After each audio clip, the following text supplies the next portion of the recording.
All right, folks. Thanks for tuning into the show. So we got quite an interesting lineup of topics for today. I'm Jay LaFace. This is the Alberta Radio Show here on YouTube, and you can follow us and subscribe on Facebook, TikTok, Instagram, Threads, Truth Social, and X. So we're gonna talk about. Oh my God! This morning I've been waking up to. Well, actually, it was early this morning, before I went to bed. I seen a bunch of posts on socials about this so-called interference by Russia and potentially having those of us who are content creators within the independence movement are basically tied to Russia or whatever. It's just absolute lies. So I mean, the RCMP, thank God, has denounced this accusation and said that there have been no ties to anything, right? But yet the NDP want to continue to spread lies about all this stuff, right? So it's just I just find it's quite interesting. So let's get to that. I just want to remove all these. Give me a second. Oops.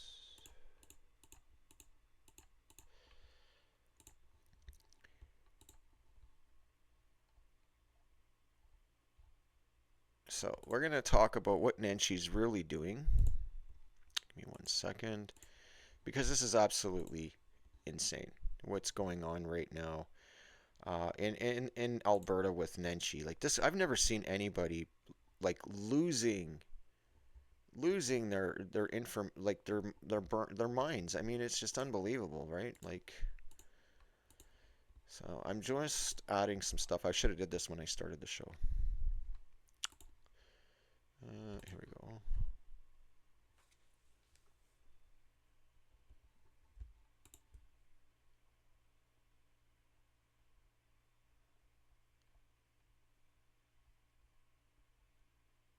All right.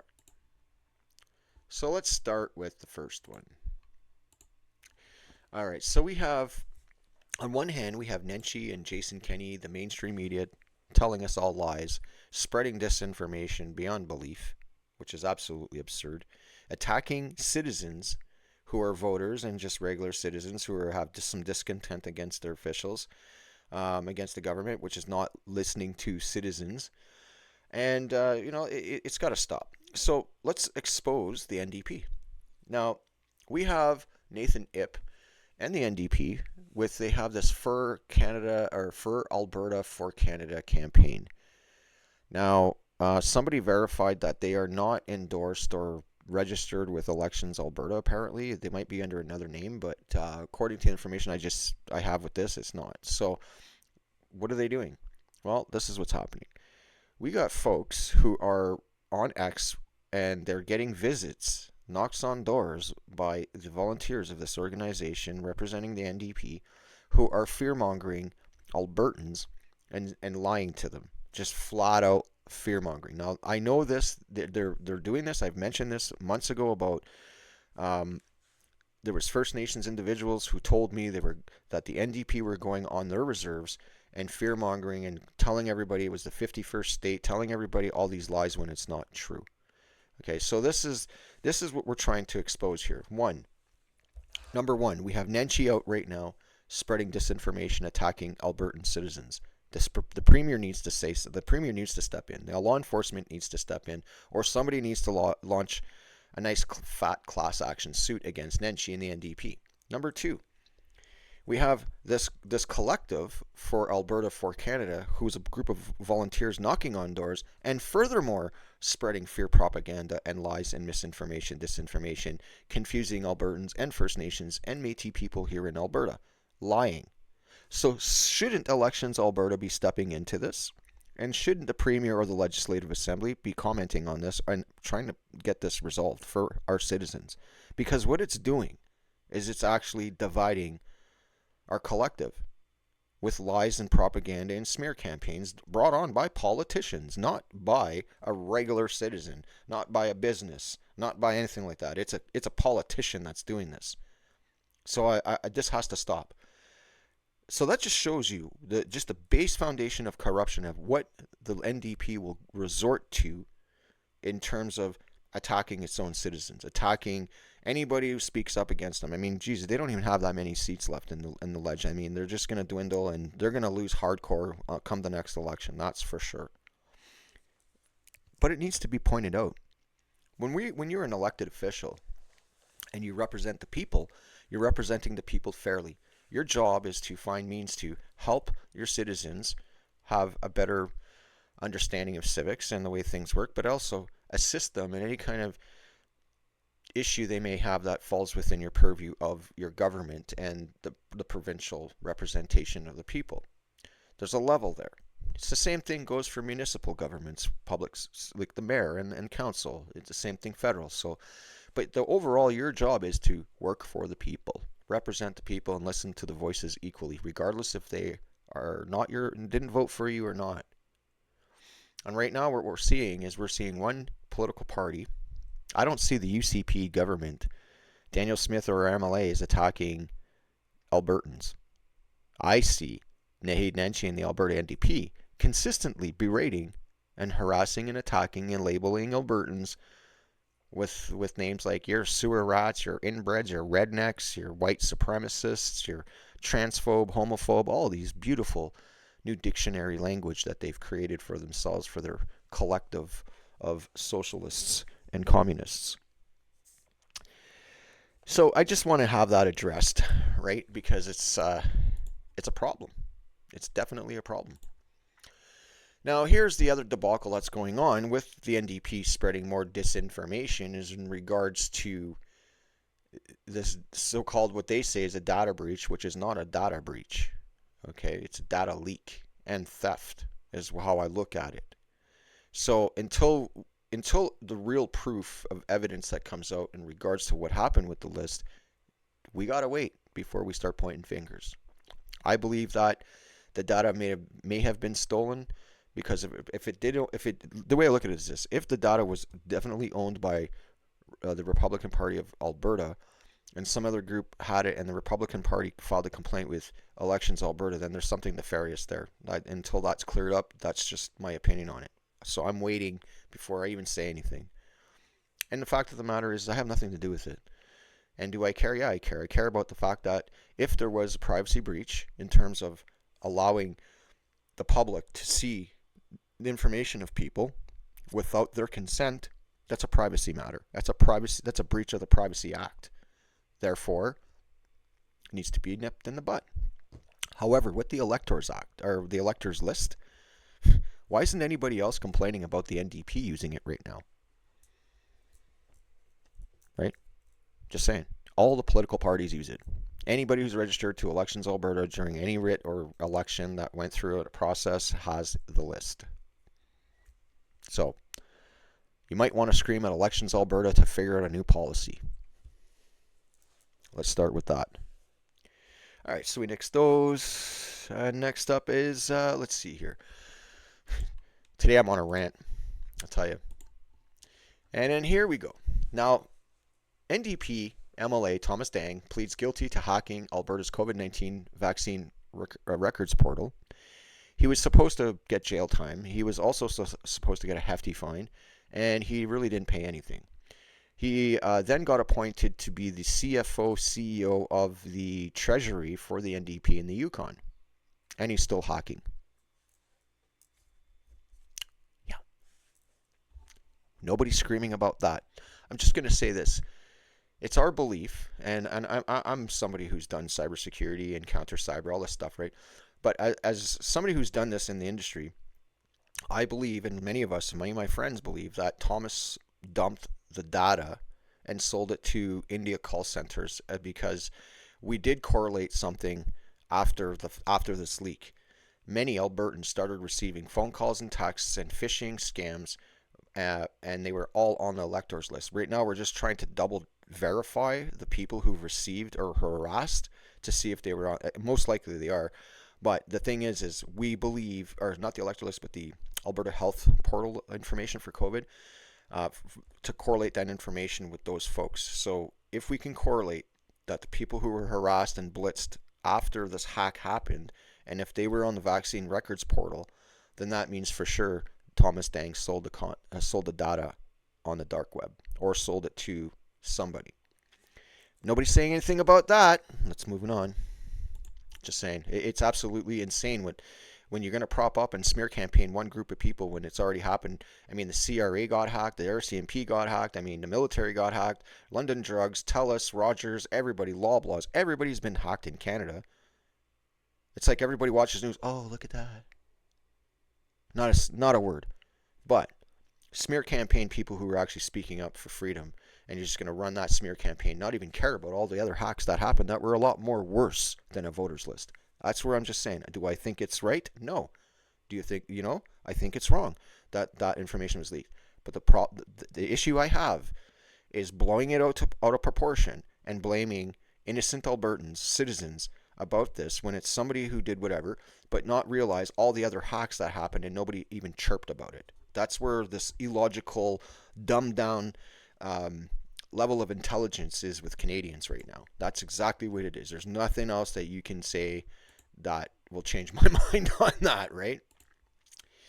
And then let's reiterate the concept of the NDP, their activists, and the elbows up crowd. So in 2025, from 2023 to 2025, we watched Palestinian and foreign protests rage across Canada.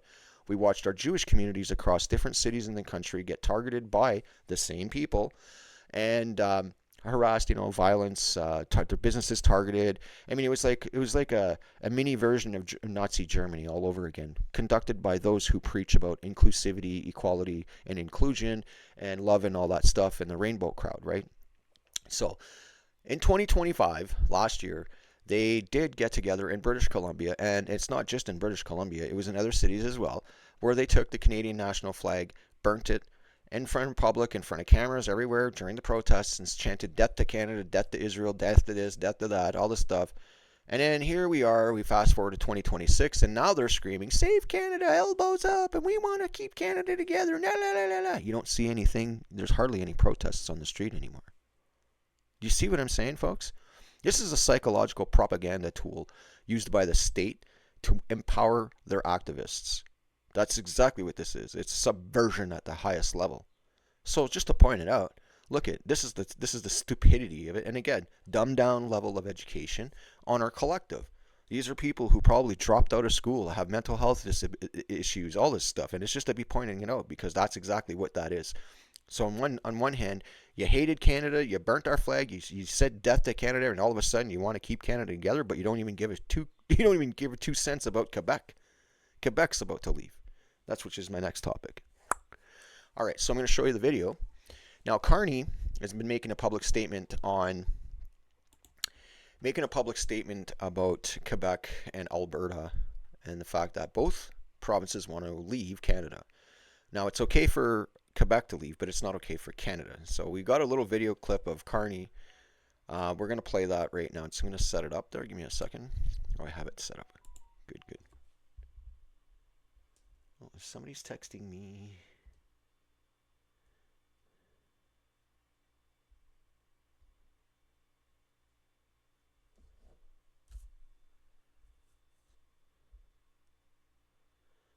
Oh. Anyways, we'll get to that in a second. All right, so I'm going to show you guys this video, and this is, again, Marc Carney, rules for them, rules for Quebec, no rules for, and then different rules for Alberta, right? Here we go.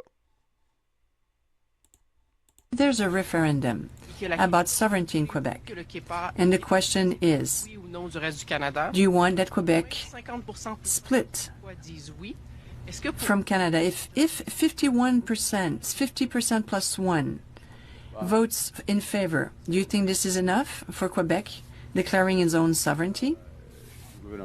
Answer. Our government in Canada is a cooperative federatism. We are working in close collaboration with Quebec. Working in close collaboration with Quebec. It's a working federalism. You hear that, right? Canada is a working federalism, is what he stated, meaning that the provinces don't have to stay. Just let's keep going. Right now, What I believe, and according to some polls, our country is more unified than before. And one of the Quebec value, which is actually also a Canadian value, is to protect nature. This is at the heart of Canadian and Quebec values, and this is at the heart of Canadian and Quebec identity. I understand what you mean, but there might be a referendum. So many Quebecers. Do you think that 50% plus one would be enough? Because some of your predecessors said the result should be higher. Madame Martin, this is a democracy. And we have to look at the election in November. We have to look at the results in Quebec.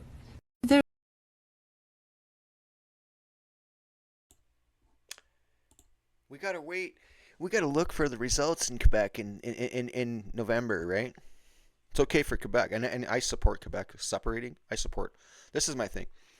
All the provinces need to leave the Federacy or Confederation, whatever they put together, because Canada doesn't constitutionally manage the country anyways. They take the money from the provinces and they give it away to other countries.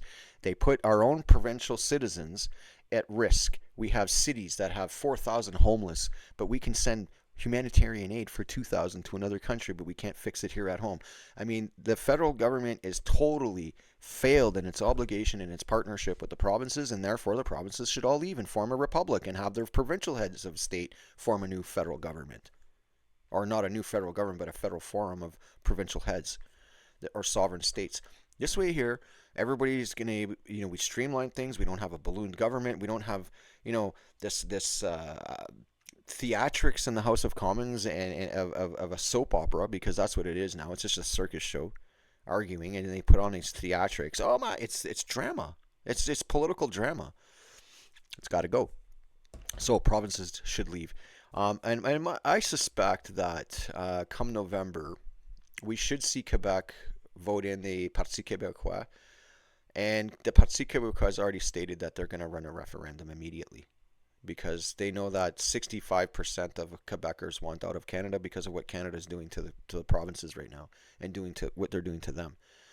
So it goes back to this whole thing where, with Alberta, like Alberta has more power to leave than Quebec, because the difference is Quebec was one of the founding provinces to form Canada. Alberta wasn't. Alberta chose. Well, that's controversial too. We all believe that there was a bunch of manipulation that went on in terms of how Alberta became part of Canada. Same thing with British Columbia and Saskatchewan, Northwest Territories. It was by force, by collusion, by coercion. But now we're at a point where we're free. We have free minds here, and the problem is Canada. I loved being a Canadian, but Canada's not the same anymore. It's not the same country. It's not even close to being the same country. You've taken away our culture, our traditions, everything that was about family, and everything that was made to be Canadian is now gone. You've sold all the good things away. You shut down everything that was, culture-wise. You've handed over mom and pop shops that every Canadian growing up respected and turned it into, I don't know, we can continue about all of it. But at the end of the day, we have our Canadians, not foreigners living on the streets. It's Canadians living on the streets. No homes, addicted to drugs, getting amputated in the spring, dying from overdoses. Or that, they apply for MAID, and it's organ harvesting. It's unbelievable. Anyways, even more unbelievable is the next thing I'm going to show you guys. So here we have, this is about the digital age app, or the verification app for kids that Manitoba wants to introduce. Now I have a problem with a lot of this, because the solution is not an app. Okay, it's not what they present. The solution is it's way better than what they're trying to present. But what I don't like is using kids as a pawn to direct the messaging of government. And that's exactly what exactly what the NDP did here in Winnipeg. I'm going to show you the clip. Thank you so much, Sarah. Hello everyone, my name is Zachary, I am 12 years old and I'm a member of the Youth Advisory Council for Children First Canada. 4 years ago, when the government promised to bring in a law to protect children online, I was 8 years old. Now I'm 12. We've been told to wait and to be patient, but we've waited far too long.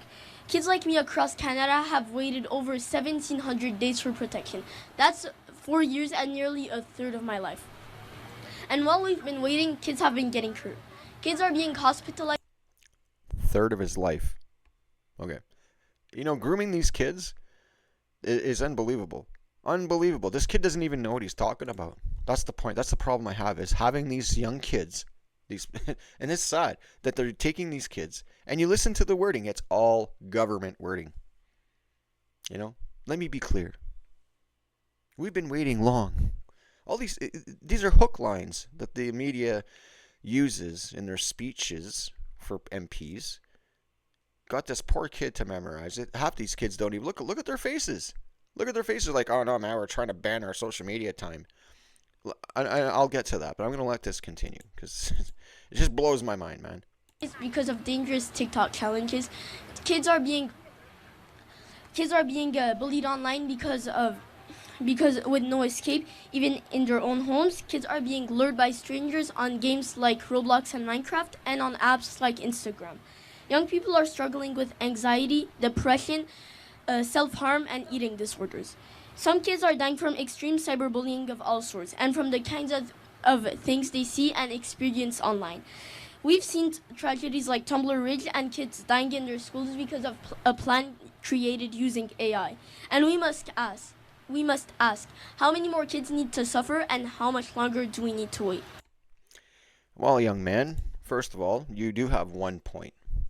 I'm aware, like many others who work with different groups who try to catch online predators. The one thing he's right about is the Roblox and Instagram and Snapchat that's being used by kids that shouldn't be using it. So number one, he's 12 years old. How old do you have to be to sign up to Instagram and Snapchat? There's already an age verification process on that. Why is he on Instagram? Why is he on apps he's not supposed to be? Because his parents let him. Number one, let's fix that problem. Parents who are allowing their kids to go on these apps, or these kids are smart enough to work around it, which that's also a thing in classrooms across Canada.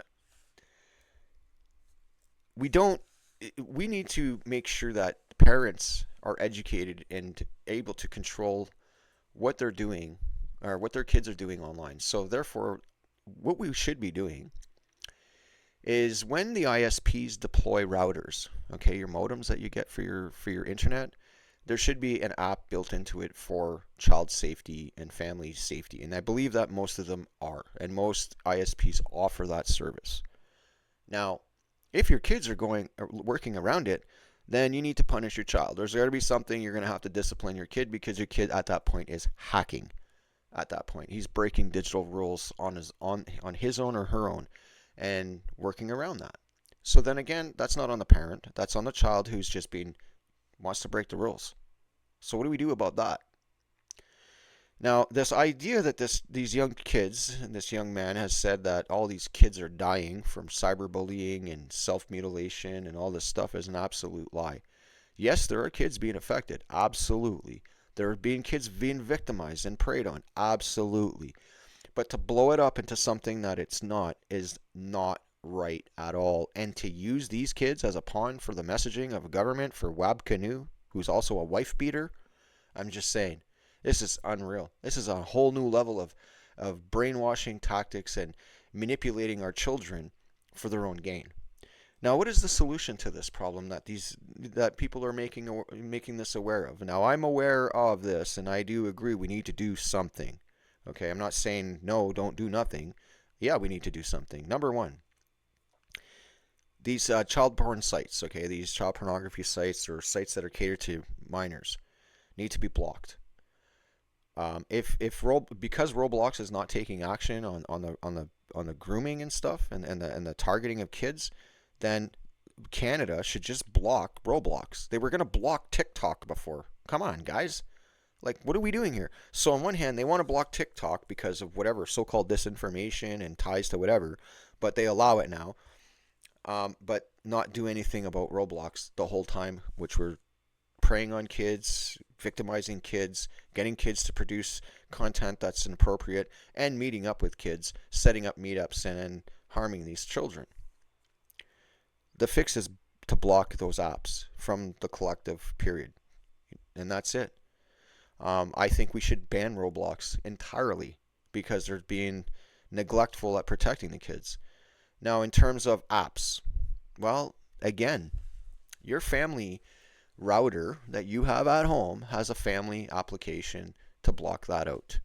Now, the other thing too is, look how old do you have to be using Instagram, Snapchat, Facebook, whatever the case may be. There's an age limit that you have. There's an age requirement, and these kids are going on anyways. Like, somebody had showed me one day, this was a while back. They were showing me an Instagram feed that was tailored to go after predators, right? And it blew my mind. It just blew my mind what he was showing me, and how many young kids are truly on there because their parents are lazy to do anything with their kids. Like, we were seeing, my friend was showing me, and he was like, look at this, man. He's like, these are parents that just don't give two shits. And that's exactly what it is. These are parents who don't give two shits. Some parents were right in the video with their kid in the background, too busy on their phones, or one was drinking, the other one was just, like, it was, they don't give two shits. And we're gonna create laws. So no, maybe we should create a child protection law in the event that it falls on the parent, and then the parent can get charged for doing whatever. It's irresponsibility at that point. You're basically babysitting your kid with a phone or a tablet or a laptop. You think that's really real great parenting?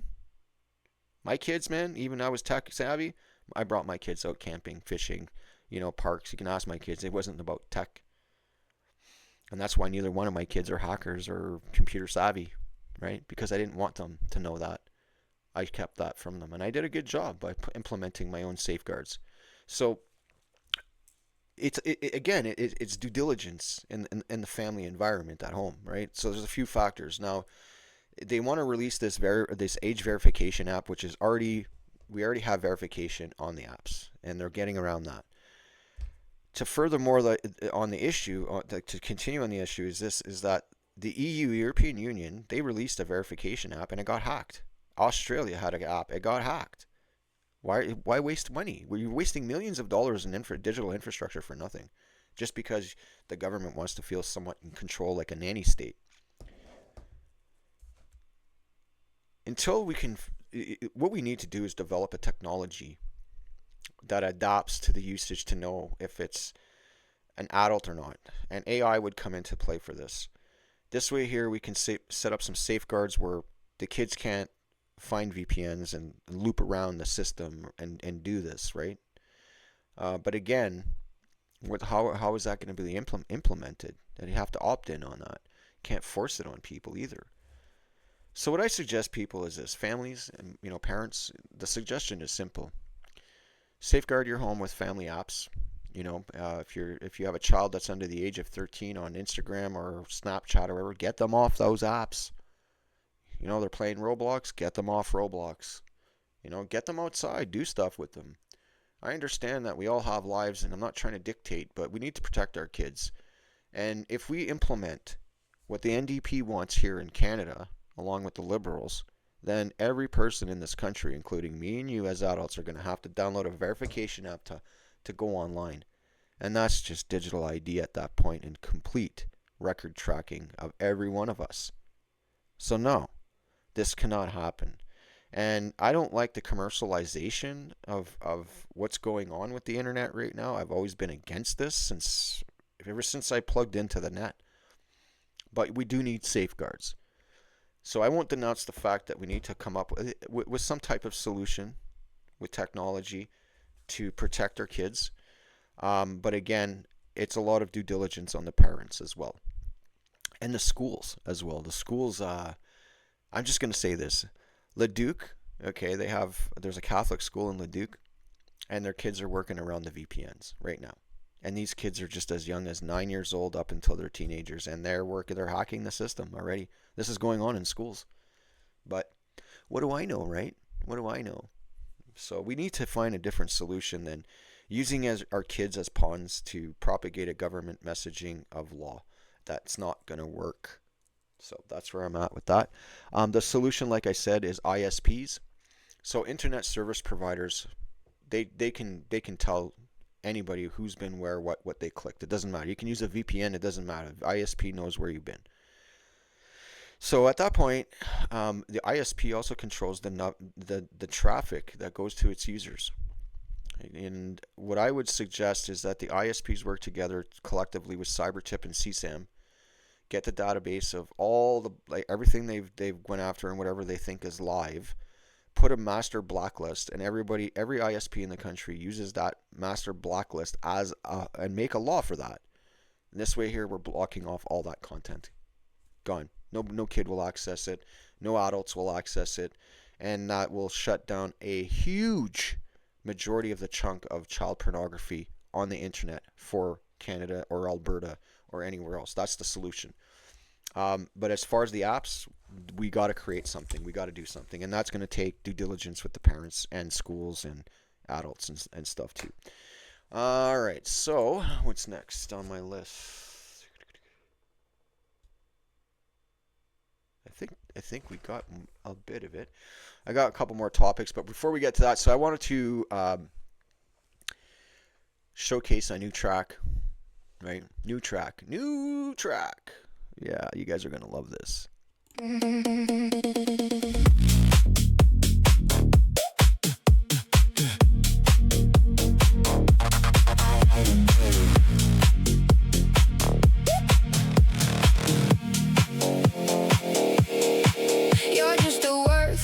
Paperclip. You made your bed, now go lie in it. You and your hounds will die with it. You're the fallen man, the end of it. Fuck the globalists. Fuck the globalists. Fuck the globalists. Fuck the globalists. Yeah, I said it. I meant it, I got no regrets. Fuck the globalists. You all can burn in hell, go rot in jail. I hope you get well, but I got no regrets. Fuck the globalists, globalists, globalists, globalists, globalists, globalists, globalists, globalists, Fuck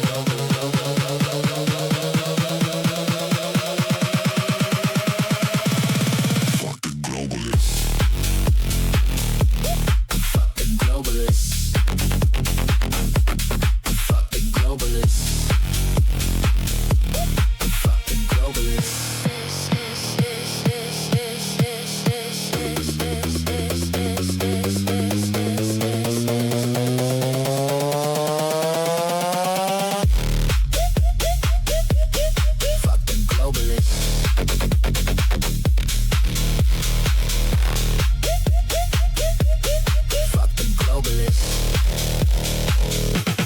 Fuck the globalists. Fuck the globalists.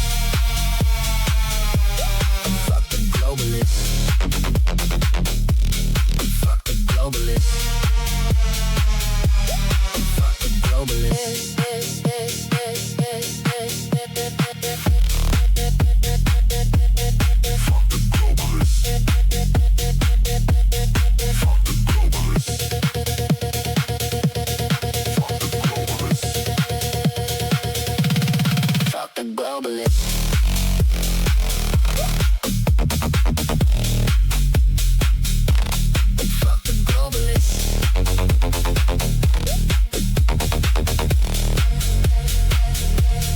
Fuck the globalists. Fuck the globalists. Fuck the globalists. Fuck the globalists. Fuck the globalists. Fuck the globalists. Fuck the globalists. Oh yeah. And you know what's funny, eh? So we go to generate the artwork for that release this morning, and we couldn't get anyone to generate the artwork. We had to rename the swear part, right? And that wasn't good enough. They wouldn't allow us to use the word globalists for some reason. It was like kept giving us an error. So I was like, you know what, man, I'm just going to modify an image and then I'm going to throw it into AI, and so that's what we did. And yes, we do use AI, and there's nothing wrong with that. But we don't have like fake voices and or I'm real. I mean, everybody knows I'm real, right? But apparently we have the media who are scared, because what's happening is we're seeing a shift in Canada and also the US, other countries, but mostly in Canada right now, where mainstream media is losing big time. We have content creators that are just killing it, man. They got more exposure than the mainstream media. Some of us who post online get more traction than the mainstream media. So the mainstream media is just about dead. The only thing that's keeping them alive is state-funded money from the government to propagate their nonsensical messages, right? So let's just keep the pressure on, because what's going to happen in the next 5 to 10 years is what I see is that mainstream media is going to dwindle, and more guys like me are going to start sourcing, proper information. I mean, we do our best to be factual, on point. I mean, there's been times where I got, didn't double check, but I'm only one man gang, a one man team here. Like, I don't have editors and stuff. I do everything all by myself. But as we grow, I'm planning on bringing people on, and that's where we're going to be really focused on delivering a proper media outlet of content creation for Albertans. And we know that we're going to dominate. I know that already. I know it. And I'm going to be a little bit egotistic about it, but I know that we're going to be on top soon. And that's when we're going to crush the media, and all our content creators who deliver good content will be at the top. And people are already relying on us for a source of information, because we're telling the truth, right? We don't, I mean, some of the content creators are more polite about things. I'm a little bit more aggressive, and it's because I'm fed up too, just like everybody else. I'm a human being just like everyone else. And yes, this is my brand, and yes, I'd like to keep it professional and respectful to gain more followers and build ourselves an audience. But at the same time, like, I'm not gonna dress it up to make everybody, oh well. I don't do that. I'm not gonna do that. I refuse to do that. And that's what makes me different. We all have our differences, right? Like, every content creator has something unique about each other. So yeah. Anyways, before we go, we're gonna go on the Twitter Vine and see, or the X Vine, and see what's going on X, right? X is hilarious sometimes. So let's see here. Yeah. Oh, what's this? Oh, Ryan Turble. Oh, Ryan Turble. He's blocking everybody.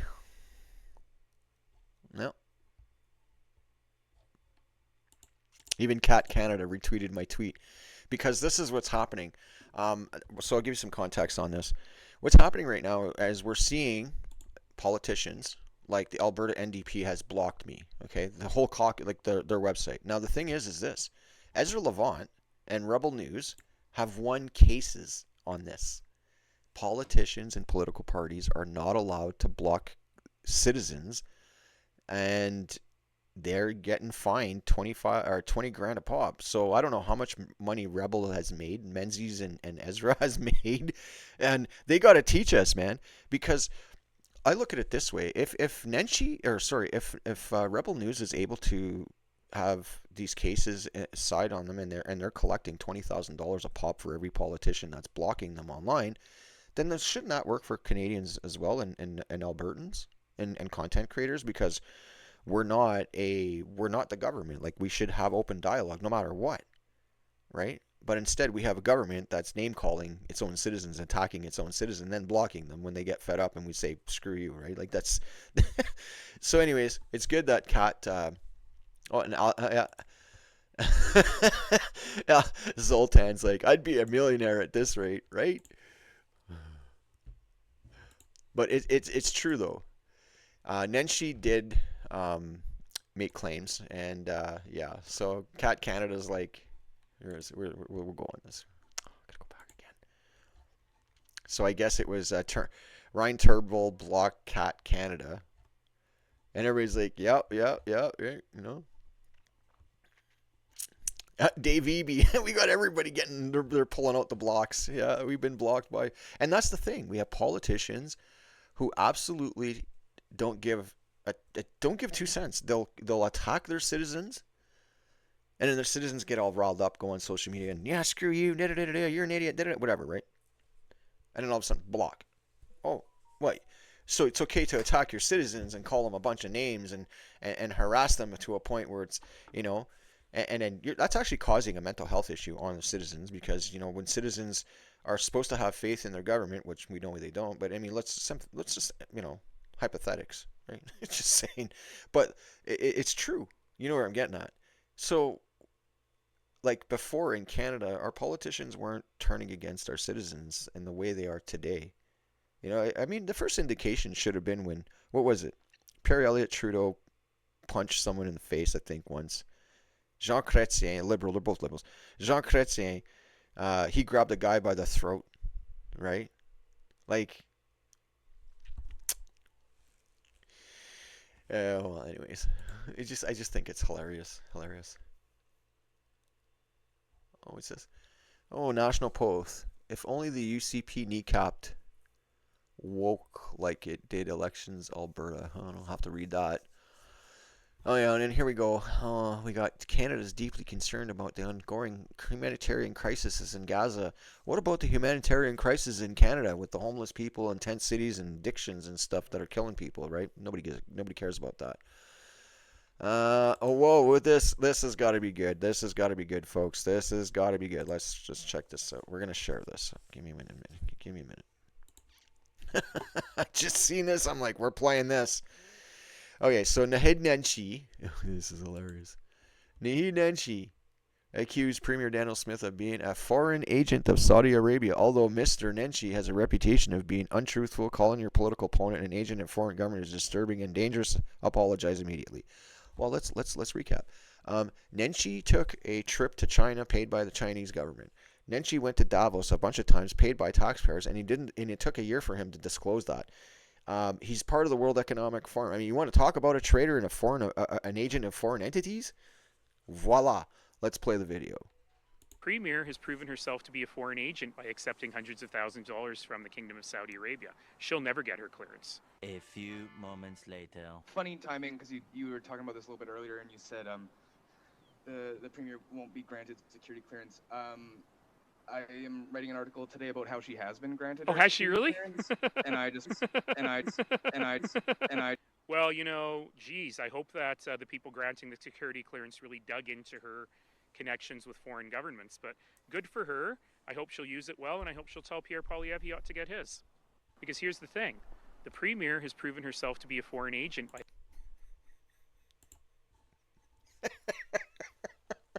Did it? Wait a minute. Why didn't it? Oh, there he is. Okay. The guy's hilarious. Everybody's a foreign agent. Wait a minute. I'm the NDP. I need my gender equity card. My card of privilege. Everybody's a Nazi. Everybody's a racist. Everybody's a bigot. Everybody's a xenophobe. Everybody's a transphobe, a homophobe, a tubophobe. I mean, everything in the book. And now we're all foreign agents. When does it ever end with these New Democrats? I mean, you know what? I'm just going to say this. For those people who don't know and watch my show, I may not have shown what I've been doing in the last 20 years too much or whatever. I have a past, whatever. But I did work for Jack Layton for 5 years, and the NDP was never this radical, ever. And even when I worked with Jack knew I voted Conservative. He'd always ask me, when are you going to put your vote in for the NDP? But the reason why he liked me was because anything he'd ask me to do, I'd go do, and I'd help with the NDP. And he was helping my mom, right, with my mom's food bank. So, when I look at Jack's leadership, he was a real good leader, and the NDP was on its way. I would have voted for Jack if he was still alive, because we were at the precipice of him becoming the prime minister, and that's when he came out and said that he was sick and he had to retire and stuff and leave. I mean, that was heartbreaking for everybody, because we worked so hard to get him there, and it's unfortunate, right? So, nevertheless, here we are today. The NDP has been hijacked by radical Marxists and extremists, and the extreme LGBTQ who can't hold it together and scream at everybody when they have a difference of opinion. You know, the minute you say no, then they're right away. It's you're a xenophobe, transphobe, blah blah blah blah blah. Save trans kids. And I call it out as it is. I mean, it's got to stop. We're sick and tired of it, honestly. You know, when is it? You know, it's one thing for adults to glorify their sexual preferences. I don't care who you sleep with, but you don't need to go confuse a kid and say, "Hi, I know you're only 7 years old, but I think you like boys." A little boy, right? Like, you see what I'm saying? You're confusing the kids. The kids don't even need to know about sex until they're older, and let them just be kids, right? There's a point in life where parents need to have sit down with their kids and talk to them about the birds and the bees. But we don't need to be talking about how they're going to be changing, you know, everything right down from their heads to their knees. Right? I'm just saying, guys. Come on. Anyways, I think I'll leave you guys with this. It's pretty much the end of the show. I covered everything in a good. Yeah, we covered everything today. So don't forget, you can subscribe to our YouTube, on our face page, send us stars on Facebook, on videos that we release on our reels. We do accept donations, so if anybody wants to send a donation to us, it really helps. It helps all the time. Donations are helping us get by right now. So you can send those to jason@albertaradio.ca, and that'd be greatly appreciated. The other thing is businesses and artists. So I'm doing my call out right now. I would love businesses to send us, you know, what you'd like for an ad, and we'll put them up. I'm already in talks with some folks. We're going to put some ads up for them to help build it up.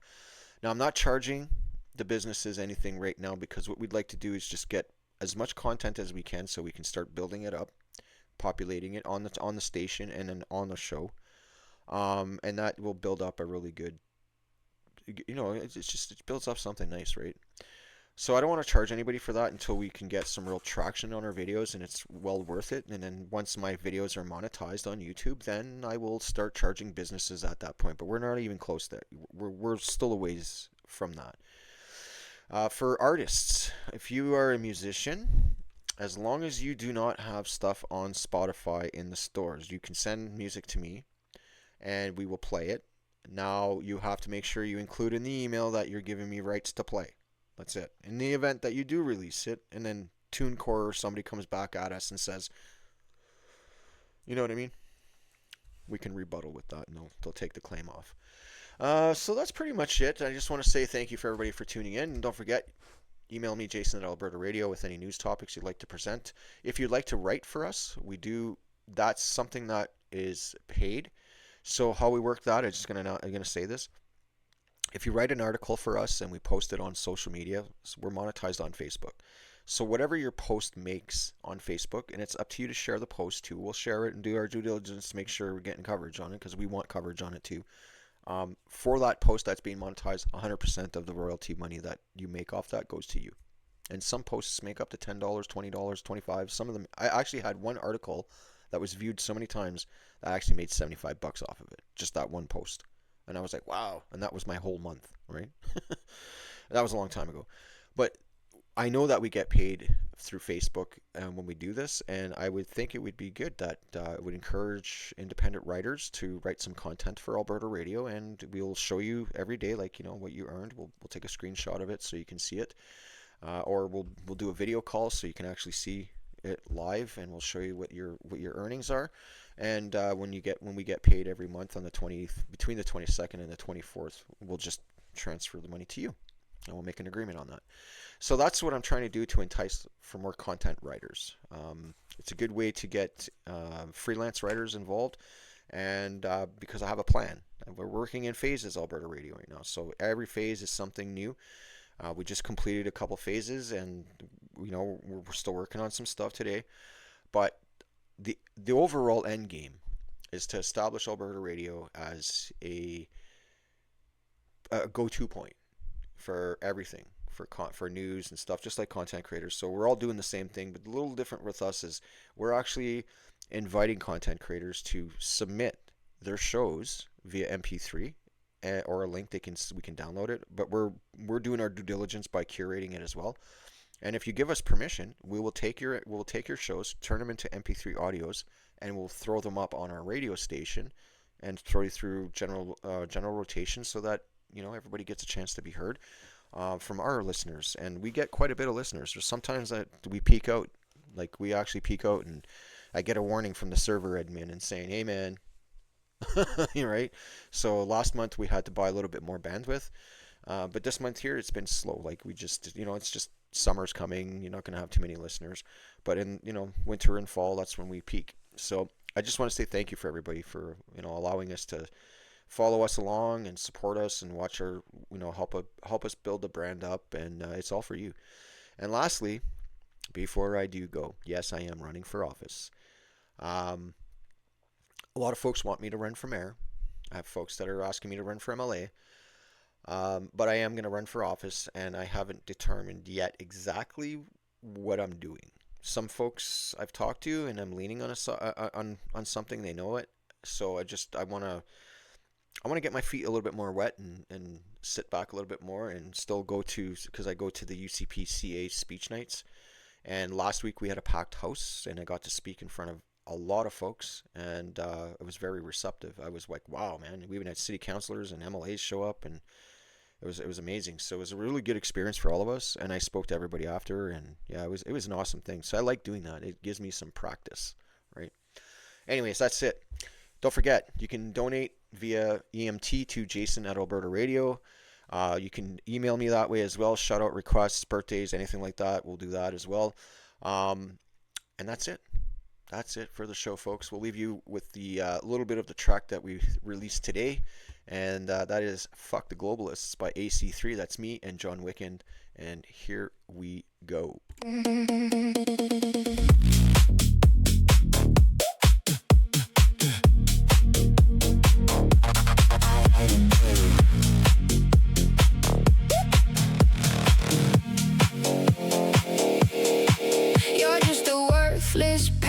Clip. You made your bed, now go lie in it. You and your hounds will die with it. You're the fallen man, the end of it. Fuck the globalists.